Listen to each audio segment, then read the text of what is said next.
AC is not working. Look at everyone.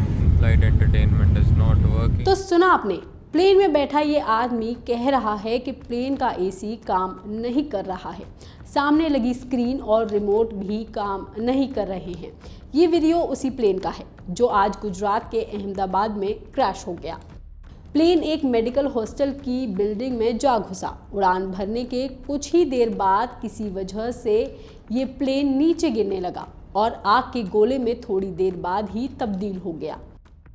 अब इस plane के अंदर का एक वीडियो सोशल मीडिया के जरिए से सामने आया है। ये वीडियो एक आकाश वत्स नाम के व्यक्ति ने पोस्ट किया है और बताया है कि क्रैश से ठीक 2 घंटे पहले वो इसी फ्लाइट में मौजूद थे।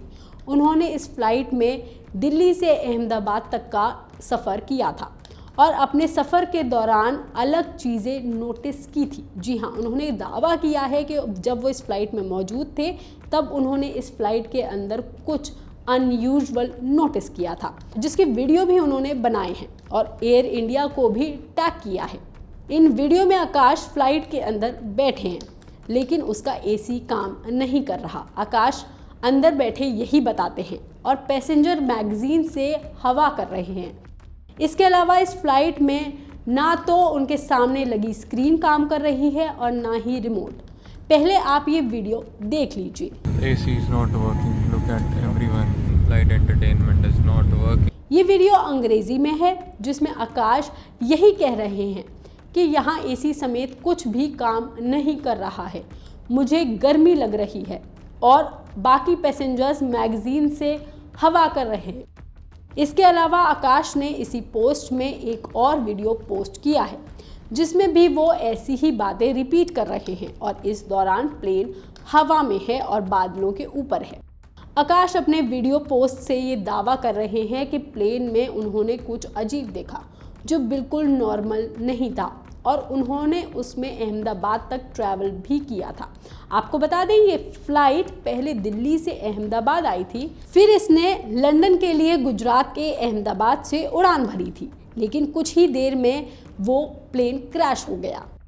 हालांकि आकाश के पोस्ट पर कुछ लोग ऐसे भी कमेंट कर रहे हैं कि एसी से क्या मतलब है प्लेन क्रैश का। उसके अलावा एक और यूजर ने लिखा, अरे तुम एसी और रिमोट का कंप्लेन कर रहे हो, don't try to milk the tragic incident. इसके अलावा एक और यूज़र ने ऐसा ही कुछ लिखा, लेकिन उन्होंने अपना पोस्ट पूरा इंग्लिश में लिखा जिसको हम आपको हिंदी में पढ़ के बताते हैं। उन्होंने लिखा कि मैं आकाश द्वारा दिए गए तर्क को नहीं मानूंगा। मनोरंजन स्क्रीन का काम ना करना या सीट का सही हालत में ना होना विमान की सुरक्षा से कोई लेना देना नहीं है। मैं कोई विशेषज्ञ नहीं हूँ, लेकिन ये इंजन की खराबी, अधिक ईंधन भरने या रखरखाव से संबंधित चूक का मामला हो सकता है। ऐसे मामलों में व्यक्ति को काफ़ी संवेदनशील होना चाहिए। ये मीडिया से लाभ कमाने का समय बिल्कुल नहीं है। प्लेन में क्या खराबी थी जिसकी वजह से इतना बड़ा हादसा हुआ, इसकी तो अभी जांच होगी, लेकिन हम आपको ये बताना चाहेंगे कि किसी भी प्लेन को बिना जांच के हवा में नहीं उतारा जाता।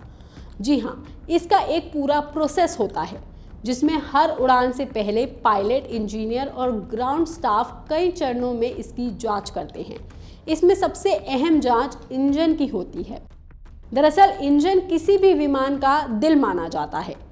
टेक ऑफ से पहले उसकी ज़रा सी चूक भी जानलेवा साबित हो सकती है। इसलिए हर उड़ान से पहले मेंटेनेंस इंजीनियर्स और पायलट मिलकर इंजन की बाहरी, आंतरिक और सिस्टम लेवल पर कड़ी जांच करते हैं। इसमें वो लोग विमान के पंख, धड़, landing gear, tyre, engine, fluids, sensor, probes और इलेक्ट्रॉनिक सिस्टम की विजुअल जांच करते हैं।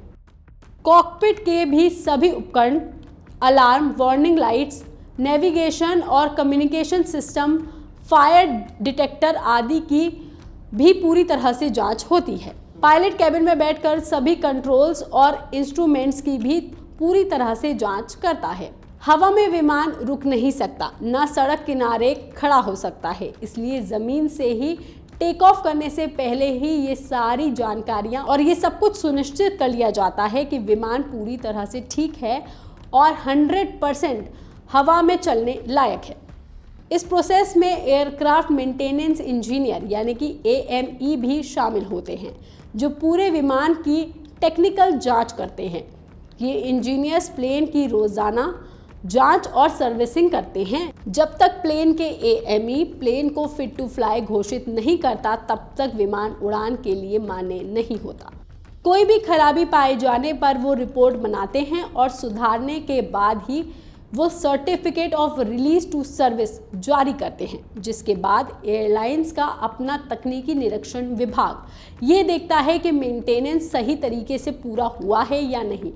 फिर director general of civil aviation यानी DGCA, जो भारत का सरकारी रेगुलेटरी बॉडी है, वो प्लेन के रजिस्ट्रेशन, फिटनेस और उड़ान को अनुमति देता है, तकनीकी गड़बड़ियों पर नज़र रखता है, किसी दुर्घटना की स्थिति में जांच के आदेश देता है और उसी के अप्रूवल के बाद ही कोई भी प्लेन उड़ान के लिए तैयार होता है। तो ये सारा प्रोसेस भी इस विमान के साथ हुआ होगा, लेकिन फिर भी ये हादसा कैसे हुआ, अभी ये भी एक बड़ा सवाल बना हुआ है, जिसकी जांच फिलहाल जारी है। इस खबर पर आपको क्या कहना है, आप हमें कमेंट करके ज़रूर बताएं। बाकी तमाम खबरों के लिए आप देखते रहिए लोकमत हिंदी।